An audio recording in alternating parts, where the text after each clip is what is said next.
Item ಯಾವುದೇ ಇರಲಿ try ಮಾಡಿ ಆಚಿ ಚಿಕನ್ ಮಸಾಲಾ. ಈಜಲು ತೆರಳಿದಂತ ಯುವಕ ಕೆರೆಯಲ್ಲಿ ಮುಳುಗಿ ಸಾವು. ದನ ಮೇಯಿಸ್ತಾ ಇದ್ದ ವ್ಯಕ್ತಿ ಮೇಲೆ ಕರಡಿ ದಾಳಿ. ಬುದ್ಧ ಸನ್ಯಾಸಿಯನ್ನ ಕೊಂದ ಇನ್ನಿಬ್ಬರು ಅರೆಸ್ಟ್. ಗವಿಮಠದ ಗುರುಕುಲದ ವಿರುದ್ಧ ಆಕ್ರೋಶ, ಹಳೆ ದ್ವೇಷಕ್ಕೆ ಬರ್ಬರವಾಗಿ ಕೊಚ್ಚಿ ರಿವೆಂಜ್. ಈ ಸುದ್ದಿಯನ್ನು ನೋಡೋಣ ಕರ್ನಾಟಕ ನ್ಯೂಸ್ ಟಾಪ್ನಲ್ಲಿ.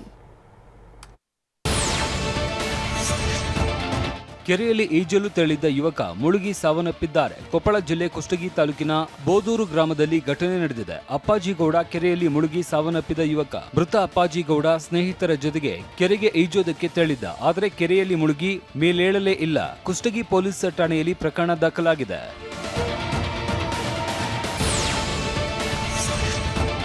ಕೊಪ್ಪಳ ತಾಲೂಕಿನ ಕೋಳೂರು ಬಳಿ ಇರುವ ಗವಿ ಮಠದ ಗುರುಕುಲ ಆಡಳಿತ ಮಂಡಳಿ ವಿರುದ್ಧ ಪೋಷಕರು ಆಕ್ರೋಶ ವ್ಯಕ್ತಪಡಿಸಿದ್ದಾರೆ. 1500 ಮಕ್ಕಳಿಗೆ ಉಚಿತ ಶಿಕ್ಷಣ ಅಂತ ಘೋಷಣೆ ಮಾಡಲಾಗಿತ್ತು. ಆದ್ರೀಗ 10ನೇ ತರಗತಿಯಲ್ಲಿ 90%ಕ್ಕೂ ಅಧಿಕ ಮಾರ್ಕ್ಸ್ ಪಡೆದವರಿಗೆ ಮಾತ್ರ ಅವಕಾಶ ಅಂತಿದ್ದಾರೆ. ಹಾಗಾಗಿ ರಾಜ್ಯದ ಹಲವೆಡೆಯಿಂದ ಬಂದಿದ್ದ ಪೋಷಕರು ಆಕ್ರೋಶ ವ್ಯಕ್ತಪಡಿಸಿದ್ದಾರೆ.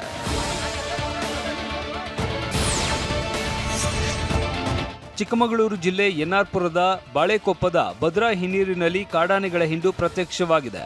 ಹಿಳುವಳ್ಳಿ, ದಾನಿವಾಸ, ಮುದುಕೂರು, ಹಾಗಲಮನೆ ಸುತ್ತಮುತ್ತ ಕಾಡಾನೆಗಳು ಸಂಚಾರ ಮಾಡ್ತಾ ಇದ್ದು ಸ್ಥಳೀಯರು ಆತಂಕಗೊಂಡಿದ್ದಾರೆ. ವಾಹನ ಸವಾರರು, ಕೂಲಿ ಕಾರ್ಮಿಕರು, ಸ್ಥಳೀಯರು ಎಚ್ಚರಿಕೆಯಿಂದ ಇರುವಂತೆ ಅರಣ್ಯ ಇಲಾಖೆ ಎಚ್ಚರಿಸಿದೆ.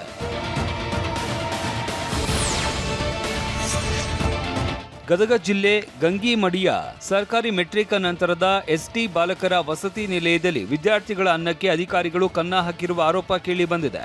ಬಾಳೆಹಣ್ಣು, ಮೊಟ್ಟೆ ನೀಡ್ತಾ ಇಲ್ಲ ಅಂತ ವಿದ್ಯಾರ್ಥಿಗಳು ಆಕ್ರೋಶ ವ್ಯಕ್ತಪಡಿಸಿದ್ದಾರೆ. ಏನಾದರೂ ಪ್ರಶ್ನೆ ಮಾಡಿದ್ರೆ ಟಾರ್ಗೆಟ್ ಮಾಡ್ತಾರೆ ಅಂತ ವಿದ್ಯಾರ್ಥಿಗಳು ಬೇಸರ ವ್ಯಕ್ತಪಡಿಸಿದ್ದಾರೆ.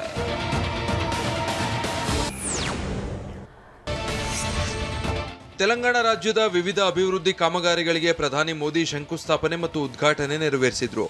ರೇವಂತ್ ರೆಡ್ಡಿ ಗುಜರಾತ್ ಮಾದರಿ ನಮಗೂ ನೆರವು ಕೊಡಿ ಎಂದು ಪ್ರಧಾನಿ ಮೋದಿಗೆ ಬೇಡಿಕೆ ಇಟ್ಟರು. ಇದಕ್ಕೆ ಪ್ರತಿಕ್ರಿಯಿಸಿದ ಮೋದಿ ರೇವಂತ್ ರೆಡ್ಡಿಗೆ ನನ್ನೊಂದಿಗೆ ಕೈ ಜೋಡಿಸಿ ಅಂತ ಸಾರ್ವಜನಿಕ ಕಾರ್ಯಕ್ರಮದಲ್ಲಿ ಆಫರ್ ನೀಡಿದ್ರು. ಈ ವೇಳೆ ರೆಡ್ಡಿ ಸೇರಿದಂತೆ ಇಡೀ ಸಭೆಯೇ ನಗೆಗಡಲಲ್ಲಿ ತೇಲ್ತು.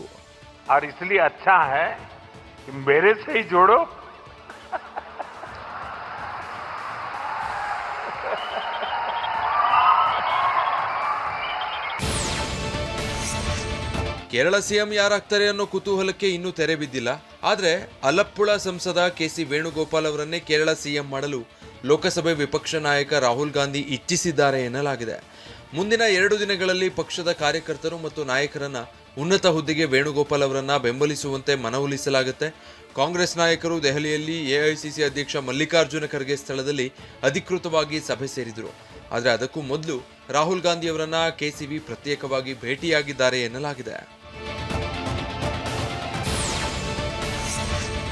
ಕೇರಳ ಸಿಎಂ ಯಾರಾಗಬೇಕು ಎಂದು ಹೈಕಮಾಂಡ್ ನಿರ್ಧರಿಸಿದಾಗ ಪಕ್ಷದ ಎಲ್ಲ ಕಾರ್ಯಕರ್ತರು ಇದನ್ನು ಒಪ್ಪಿಕೊಳ್ಳಲೇಬೇಕು ಅಂತ ಕೈ ನಾಯಕ ಕೆ ಮುರಳೀಧರನ್ ಹೇಳಿದ್ದಾರೆ.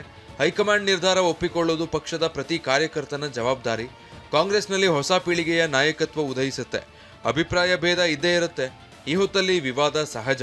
ಆದರೆ ಕಾಂಗ್ರೆಸ್ ಇದೆಲ್ಲವನ್ನೂ ಪರಿಶೀಲಿಸಲಿದೆ. ಎಲ್ಲ ಶಾಸಕರು ಮತ್ತು ಹಿರಿಯ ನಾಯಕರ ಅಭಿಪ್ರಾಯ ಸಂಗ್ರಹಿಸಲಾಗುತ್ತೆ. ಅಂತಿಮ ಹೈಕಮಾಂಡ್ ನಿರ್ಧಾರ ತೆಗೆದುಕೊಳ್ಳುತ್ತೆ. ಇದು ಪಕ್ಷದ ಪರಂಪರೆ. 2 ದಿನದಲ್ಲಿ ಅಂತಿಮ ನಿರ್ಧಾರ ಹೊರಬೀಳುತ್ತೆ ಅಂದಿದ್ದಾರೆ.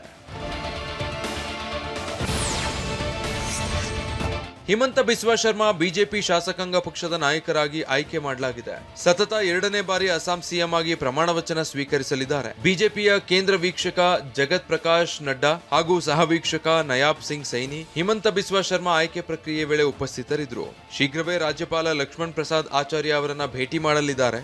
ಅಲ್ಲಿ ಶರ್ಮಾ ಹೊಸ ಸರ್ಕಾರ ರಚಿಸಲು ಹಕ್ಕು ಮಂಡಿಸಲಿದ್ದಾರೆ. ಮೇ 12ರಂದು ಪ್ರಮಾಣ ವಚನ ಸ್ವೀಕಾರ ಸಮಾರಂಭಕ್ಕೆ ಪ್ರಧಾನಿ ಮೋದಿ ಮತ್ತು ಸಚಿವ ಅಮಿತ್ ಶಾ ಸೇರಿ ಹಲವರು ಭಾಗವಹಿಸಲಿದ್ದಾರೆ.